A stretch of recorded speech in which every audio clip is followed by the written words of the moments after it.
If you're reading this email, I've already left for Costa Rica. I'm starting a new life. Don't try to contact me. That was the last message anyone received from Johnny Altinger. But his passport was still at home. His car had been found abandoned, and the address he was last seen heading to led to a garage soaked in secrets and wrapped in plastic. October 2008, Edmonton, Alberta. Johnny Altinger wasn't the kind of man who vanished. He was predictable, punctual, and introverted. A 38-year-old tech enthusiast who worked in quality assurance, he lived a quiet life. He didn't have enemies, he wasn't involved in anything illegal, and he wasn't the type to up and disappear without a trace. That's why his friends were immediately concerned. Johnny had met a woman online, someone named Jen, through a dating site. After chatting for a while, they planned to meet in person on October 10th. He told a couple of friends about the date, shared the address she gave him, and even joked about how mysterious it all felt. But after that evening, Johnny went silent. At first, his friends thought maybe the date had gone well. But when he didn't show up for work on Monday, something completely out of character, they grew alarmed. Texts and calls went unanswered. His apartment looked untouched. No signs of packing. No evidence that he had planned a trip. Then an email arrived, and it changed everything. Johnny's friends received a strange message. He said he'd met a woman, fallen in love, and decided on a whim to go to Costa Rica. He asked them not to look for him and to forward his email password to someone for personal reasons. It didn't add up. He didn't mention any of this before the date. His passport, laptop, and other personal belongings were all still in his apartment. And Johnny wasn't impulsive. Not in any way. Concerned and unsettled, his friends broke into his apartment and found everything in order except Johnny wasn't there. That's when they contacted the police. The address Johnny shared before his date was traced to a residential neighborhood, specifically to a garage behind a rental property. It was leased by a man named Mark Twitchell, a 29-year-old aspiring filmmaker and self-described storyteller. When police knocked on Twitchell's door, he acted calm, too calm. He said he didn't know a Johnny Altinger. He gave them permission to look around the garage. It looked like a makeshift film set. There was a chair in the middle, some tarps, tools, and odd props. At first glance, nothing too alarming. Twitchell explained that he was shooting a horror film about a serial killer. The garage was part of the set. The police left for now, but something didn't sit right. Days later, Johnny's red Mazda was found parked in an alley. The keys were in the ignition. No signs of foul play inside. But surveillance footage showed something curious. A man, not Johnny, had driven it there wearing sunglasses and a hoodie pulled low. The footage was grainy, but the man's build, posture, and movements suggested someone younger. It wasn't Johnny. Investigators started circling back to the last place he was headed, the garage, and Mark Twitchell.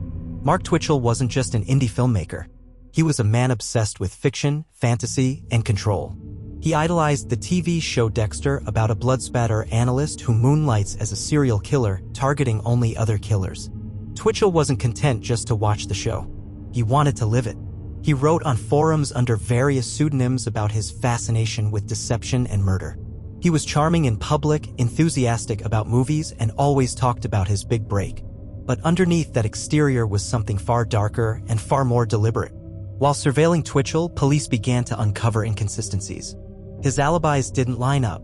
His timelines didn't make sense. And eventually, they obtained a search warrant for the garage. What they found confirmed their worst fears. Beneath the plastic tarps were traces of blood, lots of it. In the floor drains, luminol revealed extensive blood spatter that had been scrubbed away. There were blades, restraints, and forensic cleanup tools. This wasn't a film set. It was a kill room, and Johnny Altinger had walked straight into it. When authorities seized Twitchell's computer, they found a file titled SK Confessions. At first glance, it read like a screenplay, but it wasn't fictional. It was a detailed journal describing, step by step, how he had lured, killed, and disposed of a man using a dating app. It didn't name Johnny, but it didn't have to. The details were too specific, too accurate. It described the construction of the kill room, the method of the attack, and the steps to dispose of the body, including attempts to incinerate it and scatter remains. The document ended with, "This story is based on true events. Names and details have been changed to protect the guilty." The most disturbing discovery? Twitchell had done this before. Another man had been lured to the same garage, also from a dating site, just 1 week prior to Johnny. But this man had fought back. He'd escaped. He hadn't gone to the police. He thought it was a mugging, a strange, surreal robbery. But it wasn't. He was the one who got away. When police opened Mark Twitchell's laptop, they didn't just find files. They found plans, detailed fantasies, fake profiles, step-by-step instructions on how to lure, trap, and destroy a human life, written like it was a game. But it was no game. Johnny Altinger was already dead, and he wasn't supposed to be the only one. The day police re-entered the rented garage in South Edmonton, the mood shifted. Gone was the casual inspection. This time, investigators came with forensics units, luminol kits, and search warrants. Under UV light, the walls lit up with hidden blood spatter. The floor drains tested positive. There were gloves, zip ties, and duct tape. A table stained with something dark. Burnt metal drums, bone fragments, and in one corner, a fake film poster still hung on the wall. House of Cards, a short film by Mark Twitchell. The tagline? No one gets out alive. It wasn't a prop. It was a confession hidden in plain sight. Twitchell had once dreamed of being the next George Lucas.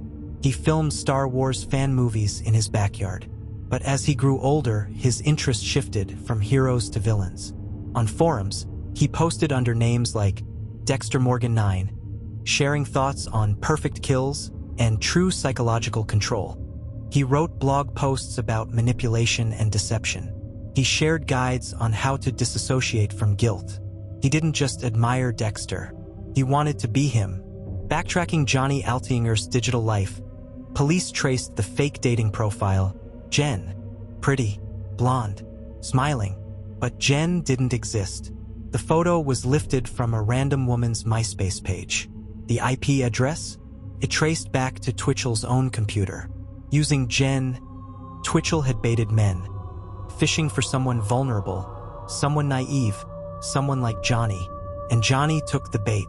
Then came a break in the case, the man who got away. His name was Gillis Tatro. Days before Johnny's disappearance, he, too, had met a woman online. She gave him the same address. When he arrived at the garage, he was ambushed by a man in a hockey mask with a stun baton. Gillis fought like hell and escaped. He never reported it, believing it was a weird robbery. When the story hit the news, he came forward. His account matched exactly what was described in Twitchell's SK Confessions document, nearly word for word. What police found on Twitchell's laptop was more than just a document. It was a diary of madness. SK Confessions, short for Serial Killer Confessions, was a 42-page breakdown of Twitchell's descent into darkness. He referred to Johnny only as my first real kill. He wrote, "My kill room was ready. It looked exactly like Dexter's." He described how he lured the man in, stunned him, handcuffed him, and tried to make it painless. When Johnny fought back, Twitchell panicked and improvised. He wrote about watching the life leave his victim's eyes, and then cleaning it up like it was a scene in a show. He claimed the story was fiction, but every detail lined up with real evidence. Even the garage blueprints matched his description. One of the most disturbing things about the case was how Twitchell tried to delay suspicion. After the murder, he hacked into Johnny's email and sent messages to his friends and boss, pretending to be him. He wrote, "Met the woman of my dreams. We're off to Costa Rica. Don't worry, I'm good." But Twitchell didn't know Johnny well enough to imitate him convincingly. His friends immediately noticed the tone was off. Johnny was sarcastic, dry, and detailed. The email was robotic and vague. That tiny slip bought Twitchell a few days. But it wasn't enough. Here's what investigators pieced together. October 3rd, Twitchell lures Gillis to the garage. Gillis escapes. Twitchell doesn't report it. October 10th, he lures Johnny under the same fake identity. Johnny doesn't escape. October 11th to 14th, Twitchell attempts to dismember and incinerate the body. When that fails, he dumps remains in trash bins around Edmonton. October 15th, he sends fake emails from Johnny's account. October 17th, police visit the garage for the first time. Twitchell acts normal. October 20th, the car is found. Surveillance footage implicates Twitchell. October 31st, forensic evidence leads to a full arrest. The full cycle from lure to cover-up was planned. During interrogation, Twitchell was calm, articulate, and even flirtatious with female officers. He denied everything, said the confession was a writing project, not real, just part of a horror story he was developing. But his Google history included searches like how to get away with murder, how to destroy human tissue, how to erase blood from concrete. On his USB sticks, they found alternate versions of the confession, edited, rewritten, tweaked like a script. He wasn't just documenting his crime, he was workshopping it. Despite all the evidence, Twitchell never revealed where Johnny's remains were. The confession hinted at multiple disposal sites, incineration, sewer drains, random dumpsters. Weeks later, partial remains were discovered at a city waste site. DNA confirmed it was Johnny. Twitchell never showed remorse, never apologized. He didn't feel guilt, he felt pride. News broke across Canada. A man obsessed with Dexter had tried to become him. He had written a script about killing. He used online dating to lure victims. Some people were fascinated, others horrified. Blogs exploded. Reddit threads analyzed his confession like it was fan fiction. But the victim Johnny faded into the background. That's when public outrage began to grow. This wasn't a story. It was real. A man was dead, and another had barely escaped. And Mark Twitchell? He was smiling in his mugshot. The floor was covered in plastic. The walls, too. Every corner of the garage was prepped to contain blood. Not just for a film. Not for show. For real death. When the lights flicked on in Mark Twitchell's garage, police realized. This wasn't a fan's tribute to a TV show. This was a fully operational kill room. And it had already been used. When investigators re-entered the garage with forensic tools and a warrant, the reality hit harder than anything on TV. The floor was layered with heavy-duty plastic sheeting. Industrial rolls of it were found stacked in the corner. There was a steel table in the center of the room. Tools arranged on a workbench, knives, clamps, duct tape, even a stun baton. A bright work light was rigged from the ceiling to shine directly over the center. The layout was identical to something fans of Dexter would recognize instantly. It was a real-life recreation of the kill room, a place where the fictional Dexter would murder his targets with surgical precision. Except this wasn't fiction anymore. In the SK Confessions document found on Twitchell's laptop, he wrote in clinical detail how he set up the garage. Plastic tarps to control mess. Zip ties and duct tape to immobilize the victim. A table that resembled Dexter's kill table. Lighting that spotlighted the kill zone. Tools that had specific purposes: gagging, cutting, cleaning. But the most disturbing detail? He referred to his victims as projects. In his own words, "It was like directing a short film where I got to control every shot, every scream, every beat." The difference was, this wasn't fiction. Twitchell's plan to murder was carefully orchestrated from start to finish. He used a fake dating profile on Plenty of Fish, a popular dating site at the time, posing as a woman named Jen. He created an alluring backstory: recently single, just moved to Edmonton looking for a real connection. The photo he used? Stolen from a random woman's social media account. When Johnny Altinger responded, the trap began to close. They messaged for days. Twitchell, posing as Jen, suggested they meet at her place, which she said was hard to find, but she'd leave the back gate open. She gave him the address to the garage. She never existed. But Johnny went anyway. October 10th, 2008. Johnny arrived at the address around 6 p.m. He messaged a friend before he went in, saying the place looked a bit sketchy, a garage, not a house, but that he'd check it out. That message would be the last anyone heard from him. Inside the garage, Twitchell waited in costume. He wore a dark hoodie, a hockey mask, gloves. A stun baton was hidden behind his back. The moment Johnny entered the kill room, Twitchell struck, attacking from behind with the baton. According to the SK Confessions file, Johnny didn't go down easily. He fought back, screamed, fought for his life. Twitchell hadn't planned for resistance. His fantasy had no room for failure. But eventually, the violence turned real. Twitchell described stabbing, bludgeoning, and ultimately killing Johnny. Then he began the cleanup. Mark Twitchell didn't write like someone haunted by murder. He wrote like a novelist bragging about his best plot twist. Once the deed was done, I stood over him, winded, proud. I was a god in that moment. In another line, he described how he felt nothing. I wasn't sad. I wasn't angry. I was interested. That emotional detachment is common among psychopaths. But what made Twitchell terrifying was the precision. He had studied shows like Dexter, CSI, even Breaking Bad, and picked apart what worked and what didn't. He created a real-life pilot episode starring himself. And Johnny? He was just the first victim in a story Twitchell planned to keep writing. What's easy to forget is that Twitchell's first attempt failed. 1 week before Johnny, he had lured another man, Gillis Tatro, using the same fake dating profile. Gillis arrived at the garage and entered expecting to see Jen.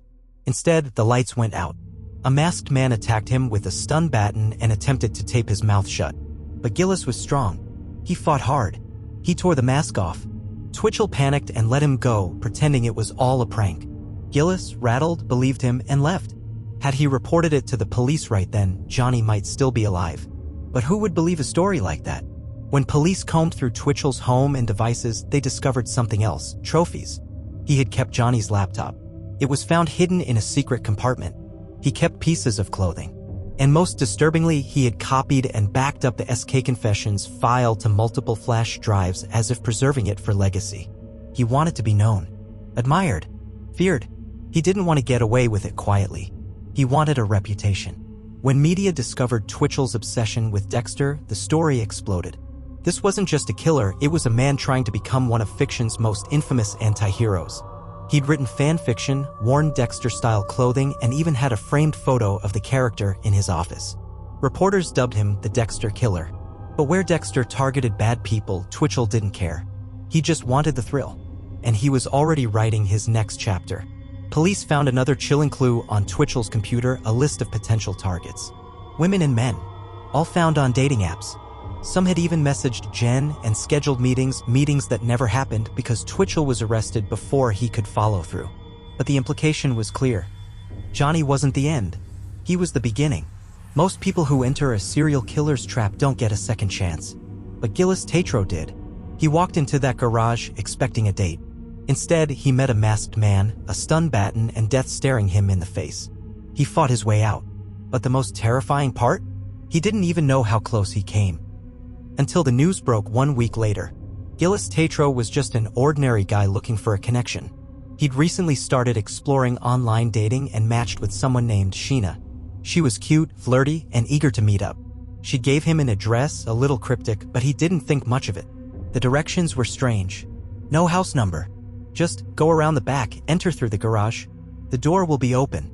He arrived at the South Edmonton location on October 3, 2008, exactly 7 days before Johnny Altinger. It was early evening. The air was cold. The neighborhood was quiet. He walked down the alley. The garage door was slightly open. He ducked inside. The moment Gillis stepped inside, the lights went out. The door slammed shut. Then footsteps. Fast. Something struck him across the chest. A man, dressed in black, wearing a hockey mask, lunged at him with what felt like a stun baton. Gillis fell back, struggling to breathe. He felt hands pushing him, trying to tape his mouth shut. It was happening fast. Too fast. What the hell is going on? He screamed. No answer. Instinct took over. He fought back. Gillis was larger than his attacker. He pushed, kicked, thrashed. The mask shifted. He saw a flash of face. Eyes wide with panic. This wasn't the cold killer he expected. The attacker stammered. It's a joke. It's just a joke, man. For a movie. Gillis, disoriented, terrified, didn't know what to believe. His heart pounded. He bolted. He ran out into the alley and didn't look back. He never told the police. In interviews later, Gillis explained, I thought it was a prank gone wrong, a really bad one. Maybe some college kid filming a video. I didn't want to look stupid. It wasn't until a week later when he saw the news about Johnny Altinger's disappearance that it clicked. Same address. Same online dating site. Same weird setup. He went to the police immediately. And changed everything. When Gillis gave a statement, he described the man he saw behind the mask. Thin build. Light stubble. Possibly early 30s. Wearing black. The police already had their main suspect, Mark Twitchell. And Gillis's description matched him perfectly. Even more chilling, Gillis's escape was detailed in Twitchell's own SK Confessions file. It was real.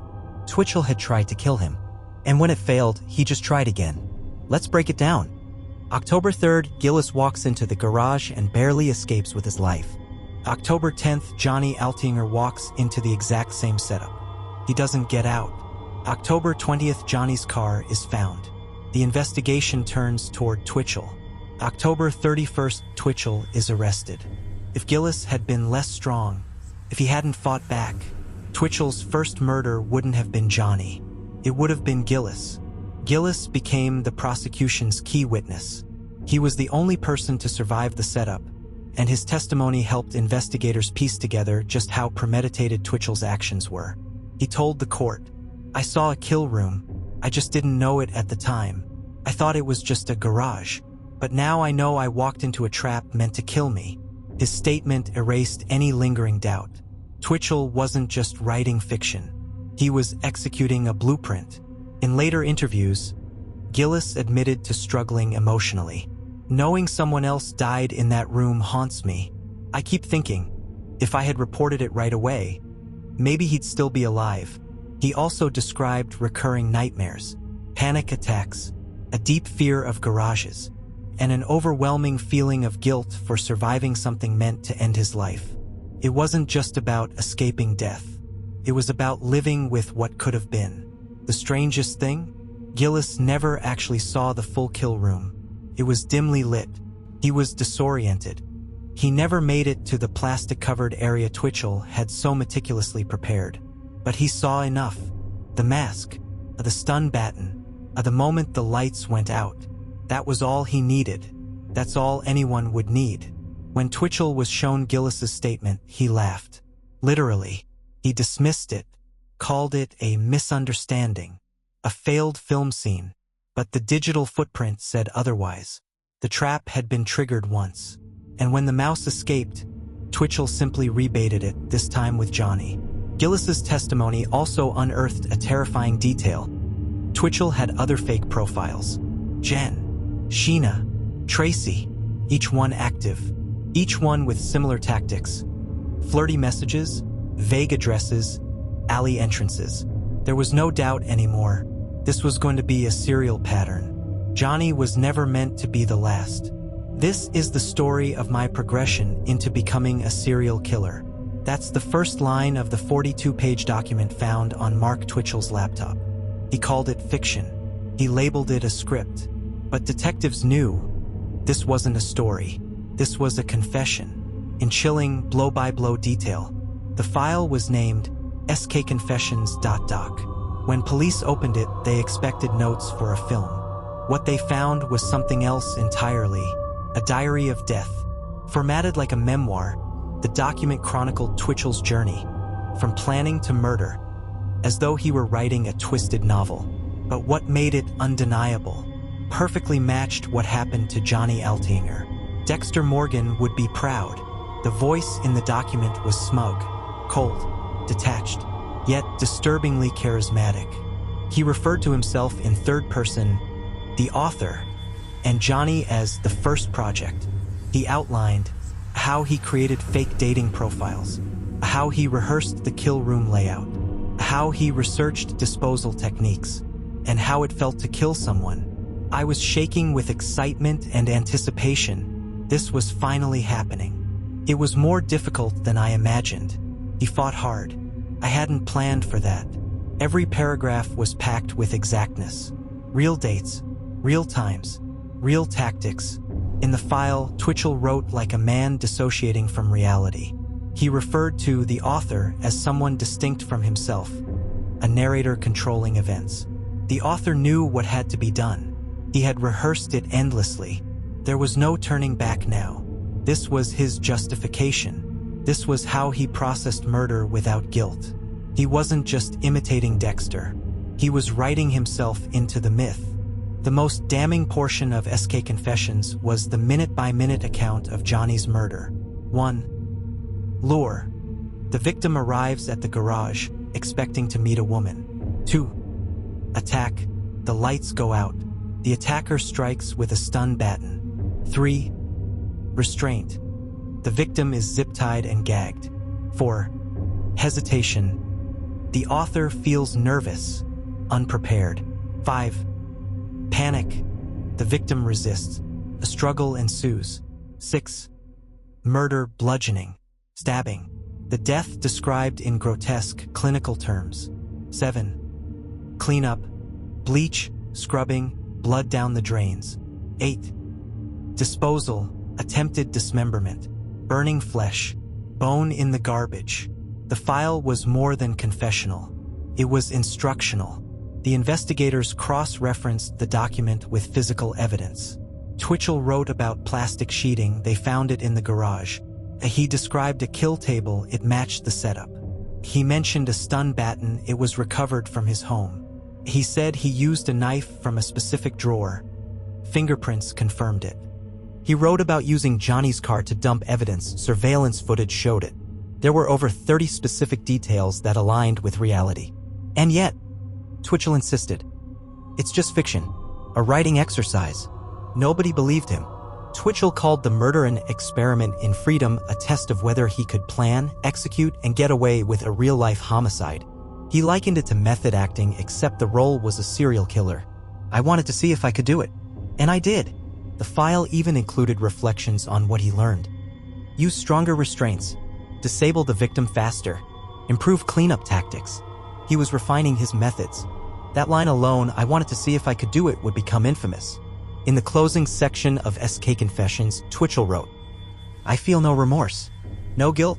The world is better off not knowing what I'm capable of. The next one will go smoother. That sentence was burned into the minds of the jury, the investigators, and anyone who read the file. He wasn't done. He was evolving.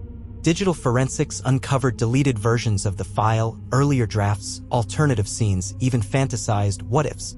One version included a second kill described in detail but never linked to a real victim.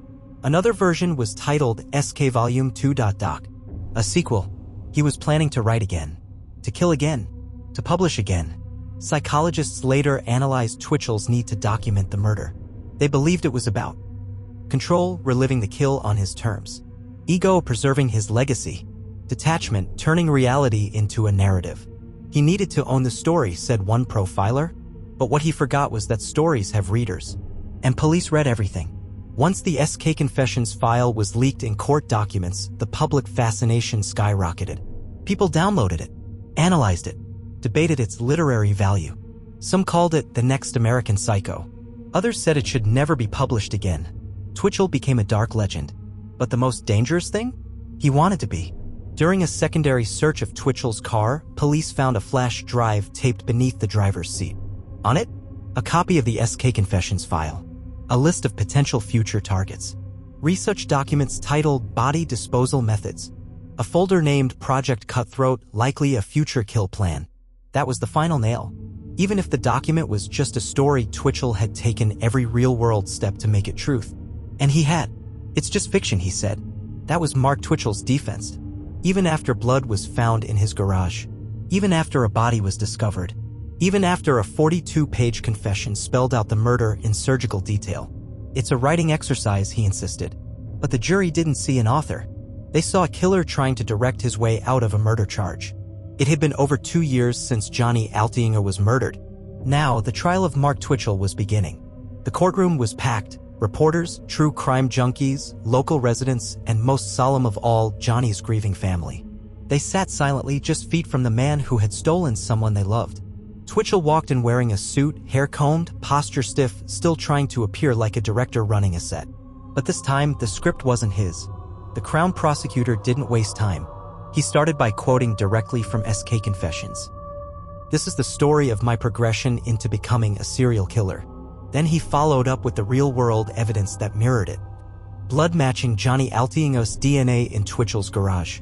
Johnny's car, dumped by Twitchell, caught on surveillance. Fake emails sent to Johnny's friends from his hacked account. The USB drive with target lists and disposal guides. A witness, Gillis Tatro, who escaped the same trap. The message was clear. This was no screenplay. This was a prequel to serial murder. Twitchell's defense lawyer offered a bold counterargument. Yes, Twitchell wrote the SK Confessions file. Yes, he built a replica Dexter Kill room. Yes, Johnny Altinger died in that garage. But this was a story, he claimed. An experimental narrative. A blending of fiction and reality. Our client was writing a horror piece. He never meant for anyone to take it literally. Twitchell's version? He found Johnny already dead by suicide and used the incident as a twisted writing prompt. The jury? Not buying it. The Gillis testimony, a living ghost. Then Gillis Tatro took the stand. The room tensed as he relived the night he walked into that garage, expecting a date, but facing death. He described being attacked from behind with a stun baton, seeing the hockey mask, fighting for his life, escaping into the alley in total shock. He'd never told the police. Not until a week later, after Johnny disappeared. When he saw the news, his blood ran cold. It had almost been him. In cross-examination, Twitchell's lawyer tried to paint Gillis's story as exaggerated, maybe misremembered. But the damage was done. Gillis's account perfectly matched the SK confession's timeline before Johnny's murder. The jury understood one thing: this wasn't a one-time thing. Twitchell was rehearsing. Johnny wasn't the only victim, he was the one who didn't escape. In a bold move, Mark Twitchell testified in his own defense. He was articulate, charismatic, calm. He smiled when discussing films, got passionate when discussing his creative process. He wanted to explain. He insisted. I was working on a horror story. Everything was exaggerated, dramatized, written for shock. I was playing with the theme of duality, like Dexter. When asked about Johnny's death, he looked down. He came into the garage. He was depressed. He told me he wanted to disappear. Then he killed himself. I panicked. I covered it up. I didn't know what else to do. Gasps filled the room. Nobody believed him. Forensic analysts took the stand and dismantled Twitchell's story. Blood spatter showed violent struggle, not suicide. The blunt force trauma to Johnny's skull was consistent with an attack, not self-harm. Johnny's computer and email had been accessed from Twitchell's devices. And finally, the matching DNA in the garage drains. You don't write a suicide scene with bleach and a hunting knife. You clean up a murder. During deliberation, the jury requested one thing: a printed copy of SK Confessions. Every word, every paragraph, every blood-soaked fantasy. They read it carefully. Some cried. One juror reportedly excused themselves after reading the kill description. This wasn't fiction anymore. This was evidence. The verdict, April 12, 2011. After days of deliberation, the jury returned. Mark Twitchell stood with his hands clasped. The judge asked for silence. Then came the words: "We find the defendant guilty of first-degree murder." No emotion crossed Twitchell's face. No tears. No anger. Nothing. Just a blink. A swallow. A nod. Sentencing: life, no parole for 25 years. Mark Twitchell was sentenced to life in prison with no eligibility for parole for 25 years, the maximum under Canadian law. He showed no remorse. He did not apologize to the family. He still claimed the file was fiction. But fiction doesn't bleed. Fiction doesn't leave behind DNA. And fiction doesn't send real men into real garages to die. When Mark Twitchell was convicted, the world didn't just see a murderer. They saw something far more terrifying. A man who took fiction and made it real. Overnight, the headlines screamed, "The Dexter Killer." And nothing, not TV, not true crime, not even Dexter itself, would ever feel the same again. The morning after Twitchell's conviction, one headline flashed across newspapers, television screens, and websites. "The Dexter Killer, life imitates death." The name stuck instantly. Not just because it was catchy, but because it was true. Twitchell hadn't just committed murder. He had staged it, styled it, even scripted it based on a TV show about a man who kills in secret while living a double life. And that terrified people. If a TV anti-hero could inspire this, what else was possible? Within weeks, true crime podcasts ran special series about the case. TV specials aired interviews with detectives, psychologists, and survivors. Netflix and streaming services licensed documentaries dissecting every chilling detail. Everyone wanted a piece of the Dexter Killer story. It wasn't just a crime. It was content. Across forums, Twitter threads, and blogs, a massive debate ignited. Some argued that Twitchell was already broken, Dexter was just the costume he wore. Others claimed violent media had helped shape a real murderer. Some even romanticized him, calling him Canada's own Dexter. That last group horrified Johnny Altinger's family most. Johnny wasn't a villain. He wasn't a plot twist. He was a son, a friend, a man tricked to his death. But the louder the coverage got, the quieter that truth became.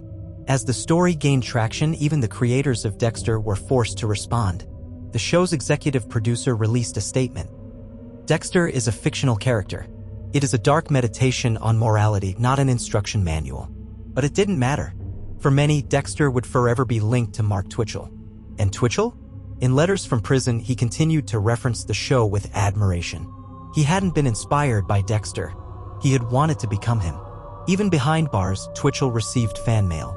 Letters praising his creativity, asking for writing tips, requesting interviews.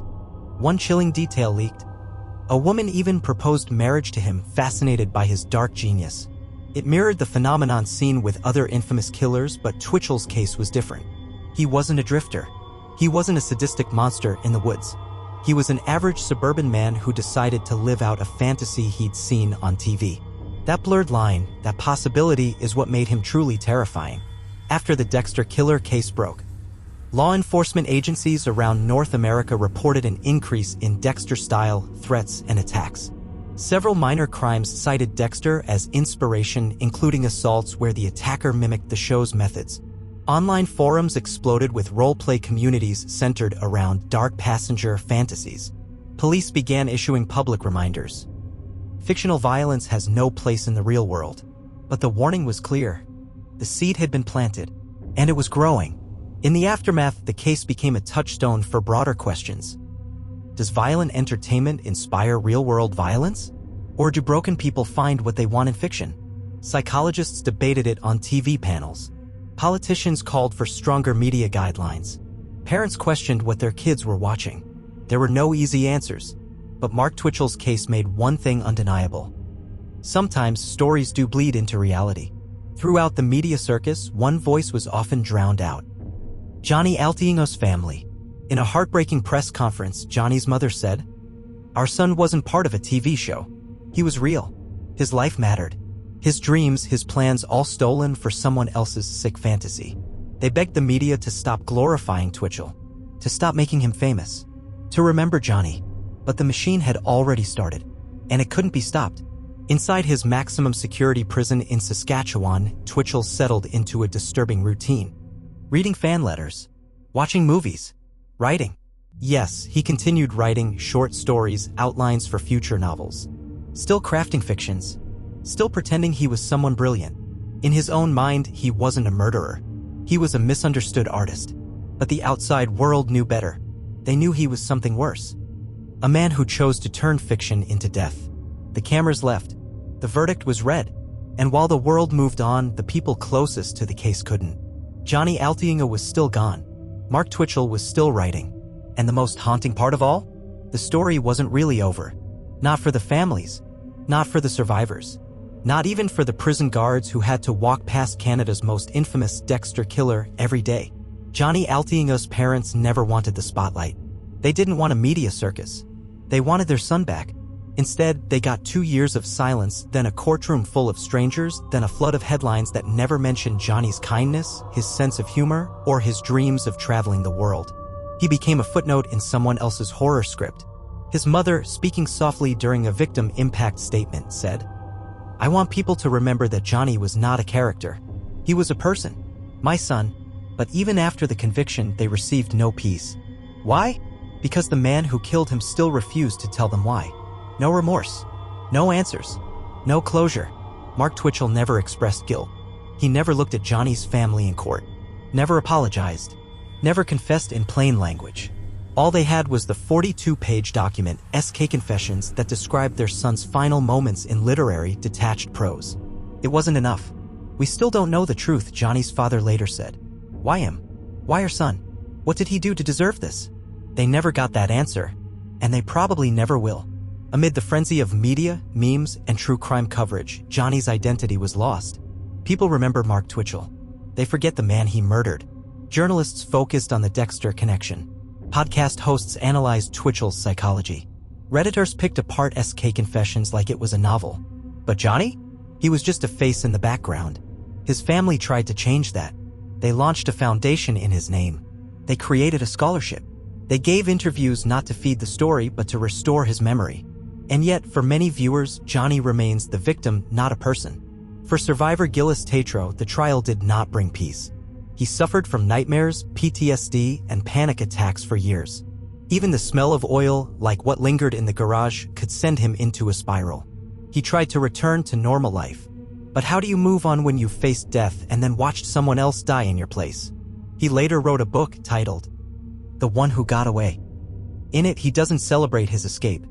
He grieves for what could have been and what was lost. Some days I feel guilty. Other days I feel lucky. Most days, I feel both. Twitchell was sent to Saskatchewan Penitentiary, a maximum security prison with a notorious reputation. He quickly became one of its most talked about inmates. Not because he was violent, but because he didn't seem to care. He refused interviews unless the focus was on his art. He was described by one guard as polite, clean, too quiet, like he's still performing in his head. Other inmates reportedly kept their distance, not out of fear but disgust. He wasn't one of them. He wasn't impulsive, addicted, desperate. He was deliberate, and that scared them more than any knife. From behind bars, Twitchell continued writing. He penned short stories, sci-fi plots, psychological thrillers. A few samples were leaked, each featuring a misunderstood genius battling inner darkness. Even in prison, he couldn't resist writing himself as the antihero. His only real complaint? The internet made me look bad. While most killers fade into the archives, Twitchell's name continued to spread online, largely because of the Dexter connection. His case became a true crime TikTok trend, the subject of Reddit deep dives, a staple in criminal psychology lectures. Some users posted fan art. Others wrote fictionalized retellings from Twitchell's point of view. Even YouTube reaction videos emerged, some with millions of views, analyzing his case like it was an episode of Black Mirror. It was exactly what he wanted. Fame, notoriety, a legacy built on death. Johnny's murder and the trial did spark some change, especially around online dating safety and digital evidence protocols. Law enforcement introduced better traceability for IP-based dating accounts, improved forensic training in digital footprints, new partnerships with platforms to flag suspicious behavior. A few Canadian lawmakers even attempted to label violent fantasy confession files like SK Confessions as potentially criminal if linked to real crimes. But none of those bills passed. Twitchell's file, disturbingly, is still protected as fiction. One last twist, the hidden files. In 2017, prison officials uncovered a USB stick smuggled into Twitchell's cell. It contained unfinished stories, alternate versions of SK Confessions, drafts of letters addressed to Hollywood agents. Yes, he was still trying to get a movie deal. He wasn't done telling his story. He just couldn't accept that he no longer controlled it. Mark Twitchell didn't kill because he was angry, or traumatized, or desperate. He killed because he wanted to know what it felt like. He wrote about murder before he ever committed it, not in his journal, but like a movie script. And what unnerved investigators most was how normal he seemed, until he wasn't. When psychologists first reviewed Twitchell's background, they were surprised. No violent childhood, no documented abuse, no history of outbursts or psychotic breaks, no arrest record. By all accounts, he had a stable upbringing in Edmonton, a passion for filmmaking, a wife, and a daughter. He'd even volunteered for children's charities and was described by peers as funny, creative, and weird, but harmless. But as one profiler said, Twitchell didn't snap. He scripted. Experts believe Twitchell was a classic high-functioning narcissist with psychopathic traits. He presented one version of himself to each group. To friends, the ambitious filmmaker. To family, the charming, quirky dad. To strangers online, a sexy woman looking for dates. To himself, a misunderstood genius with a destiny. But the truth underneath? There was no real version of Mark Twitchell. Only masks. And roles. When professionals dug into Twitchell's obsession with the show Dexter, they discovered it went far beyond fandom. He didn't see Dexter as fiction, said one forensic psychiatrist. He saw him as a blueprint, a character who gave him permission. Twitchell related to Dexter's internal voice, the dark passenger. He admired how Dexter controlled people without being suspected. He even began dressing like him, black shirt, gloves, clean shave, soft smile. It wasn't cosplay. It was rehearsal. Inside the interview room, during the first few hours of Twitchell's interrogation, detectives noted how eerily emotionless he was. When asked about Johnny Altinger, he leaned back, smiled, and said, "It's tragic. Really. But none of that actually happened." He was polite, calm, even helpful as long as the conversation stayed on film, psychology, or writing. But the moment the subject turned to emotion or accountability, his expression went blank. There was nothing behind his eyes, as if he had rehearsed detachment. One criminal profiler explained Twitchell's motive through a unique lens. He didn't want to kill out of hatred or revenge. He wanted to edit reality. He wanted to make life match the story in his head. That's why he documented it so precisely. Why he rewrote it. Why he kept revising even in prison. Because he believed that if he shaped the narrative just right, maybe people would understand. Or worse, admire him. What started as fiction, a fun writing experiment, became a ritual. Each element of the crime had meaning. The plastic sheeting, cleanliness, control. The stun baton, silence, efficiency. The mask, not just to hide identity, but to become someone else. He wasn't just mimicking Dexter. He was building a mythology. Could he have been stopped? That's the most disturbing question experts asked. Was this preventable? The answer? Maybe. Twitchell had posted strange, disturbing rants on writing forums years earlier. He'd expressed fascination with manipulation, with removing people like chess pieces, with power dynamics. But no one flagged it, because it was under the guise of storytelling. His darkness wore a costume of creativity. And in the internet age, that mask is hard to see through. After months of evaluation, a forensic psychiatrist described Twitchell as a psychopathic narcissist who fantasized about control and legacy. He lacks empathy. He understands emotion, but only intellectually. He studies it, mimics it, but he does not feel it. That diagnosis stunned the courtroom when shared during sentencing, because it confirmed what many feared. Mark Twitchell wasn't broken in the way killers often are. He was empty. His greatest fear? Obscurity. Twitchell may be serving life in prison, but psychologists believe the true punishment isn't time. It's irrelevance. He's not afraid of death, said one profiler. He's afraid of being forgotten. That's why he kept writing. That's why he saved the SK Confessions file. That's why he backed it up on multiple USBs. That's why he smiled when people called him the Dexter Killer. Because even now, his story is all he believes he has left. This is where it all comes full circle. No more media noise. No more theatrics. Just the truth. The victim. The survivor. And a killer who thought he could write the ending but didn't realize someone else already had. It started with a fake date. A garage with plastic sheeting. A man in a mask. A story meant to be fiction that became real. But this isn't Mark Twitchell's story anymore. This is Johnny Altiengo's story. And it ends here. Back where it began. The garage on 57th Street in South Edmonton looks ordinary now. The tarps are gone. The lights have been replaced. The floor's been repainted. But if you stand quietly, you can still feel something. Not ghosts. Not horror. Just absence. That space once held the final moments of a man who just wanted to go on a date. Johnny Altienger, he was lured by a lie, murdered by a man playing dress-up as a killer, then written into a story he never agreed to be part of. Johnny's life, the one not in headlines. He was 38, worked in tech, loved science fiction, was the guy who always helped friends with their computers. He wasn't flashy or loud, just kind, trusting, hopeful. He'd started online dating after a tough breakup, cautiously, nervously. His friends remember him double-checking details, being careful, but he still believed in connection. That's what makes his death so haunting. He didn't walk into danger blindly. He was tricked by a man who knew exactly how to prey on someone who wanted love. In 2018, a stranger left a letter outside the Altienga family home. It read, "I never knew Johnny, but I know someone like him. Quiet, smart, always the one who believed in the best of people. I just want to say I haven't forgotten." It was unsigned. That one letter did more for Johnny's family than 100 headlines ever did. Because it remembered him, not Twitchell. And that, in the end, is what matters most. 10 years after his escape, Gillis Tatro returned to the alley where he almost died. He stood in front of the garage, hands shaking.